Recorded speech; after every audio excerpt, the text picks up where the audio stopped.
Part 1: The Perfect Life. Emma Walker was the kind of woman who turned heads without trying. With her calm demeanor and kind smile, she was adored by most who knew her.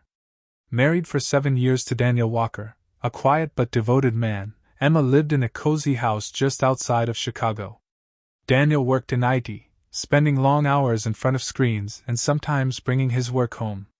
He wasn't flashy, but he was stable, solid, like oak. Their marriage, on the surface, looked perfect. But below that surface, something had begun to crack.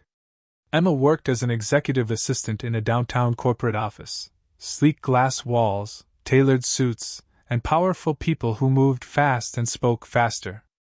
Her boss, Richard Hale, was the type of man women whispered about in the break room: charismatic, rich, confident. He walked into a room and owned it. Emma never planned to cheat. It wasn't something she even thought she was capable of. But temptation doesn't knock. It walks straight in. Part 2: The Spark. The first time Richard made her laugh, really laugh, was during a late evening project. Everyone else had gone home. He leaned across the desk and said, "You have a better brain than half the guys I pay 6 figures." His tone was teasing, but his eyes held something else. Appreciation. Attention. Emma smiled shyly. "I think you're just tired and hungry." He leaned closer. "Hungry, yes. But not for food." That night she drove home confused. She told herself it was just a line.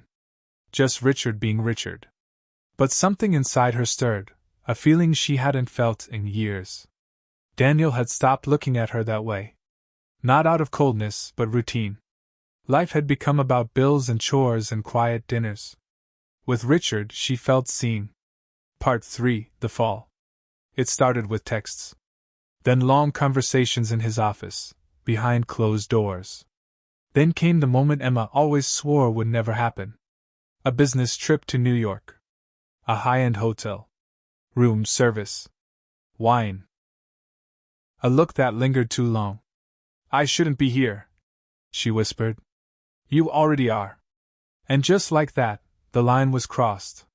Their affair was passionate and secretive. Emma justified it by telling herself Daniel would never know, that she deserved this fire, this escape. But with every stolen kiss, every hotel room embrace, her guilt grew like a shadow. Richard, for his part, wasn't looking for forever. He liked the thrill, the secrecy, the control. But Emma? She was beginning to fall. Part 4: The Shift at Home. Daniel started noticing. Late nights. Distant stares.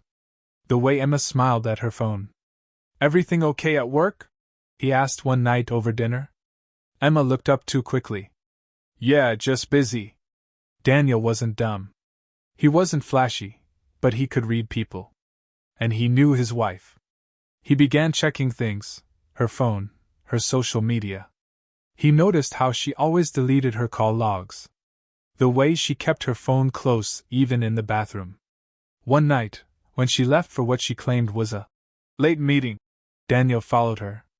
What he saw shattered him. His wife kissing another man in the parking lot of an upscale restaurant. The next morning, he didn't say anything. He cooked her breakfast. Kissed her on the cheek. But inside, something had died.